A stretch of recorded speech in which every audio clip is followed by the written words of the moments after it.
মায়াপুরের আগের পার্টে তোমরা দেখেইছিলে যে আমরা মায়াপুরের সারাদিন মন্দিরে বসে কাটিয়ে দিয়েছিলাম, আর আজকে আমরা দ্বিতীয় দিনে রেডি হয়ে বেরিয়ে পড়েছি নবদ্বীপ যাওয়ার জন্য। আমরা ভেবেছিলাম নবদ্বীপে আমরা লঞ্চে না নৌকা করেই যাব, তাই আমরা নৌকার ঘাটে চলে এসেছি। আর এই যে আমি আর এখানে মায়েরা সবাই আসছে, আর এই যে আমার পতি। নবদ্বীপ ঘুরতে গিয়ে আমরা অনেক মন্দির ঘুরেছিলাম, প্রায় 8-10টার মতো, যেখানে কিনা এটা ছিল প্রথম মন্দির, যেটা একটা মন্দিরের নিচে ছিল গুপ্ত বৃন্দাবন। মন্দিরের নামটা আমার ঠিক মনে নেই, যদি তোমরা কেউ জানো অবশ্যই কমেন্ট করে জানিও। তারপরে আমরা চলে গেছিলাম নিমাইয়ের জন্মস্থান দেখতে, আর এই হলো সেই নিম গাছ, যে গাছের তলাতেই নিমাই জন্মগ্রহণ করেছিলেন এবং সচী দেবী এই গাছ অনুসারেই ওনার নাম নিমাই রেখেছিলেন।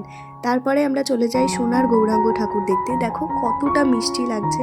এটাই ছিল আমাদের শেষ মন্দির ঘোরা নবদ্বীপে। তারপর আমরা রেডি হয়ে বেরিয়ে পড়ি বাড়ি যাওয়ার জন্য। এই যে আমাদের বাসটা পিছনে দাঁড়িয়ে আছে, হাতে কিছুটা টাইম থাকায় ভাবলাম শেষবারের মতো মায়াপুরটা ভালোভাবে দেখে নিই, আবার কবে আসবো তার ঠিক নেই। তারপর আর কি, বাসে উঠে এক ঘুম দিয়ে সুন্দর সিনারি দেখে চলে এলাম কলকাতা।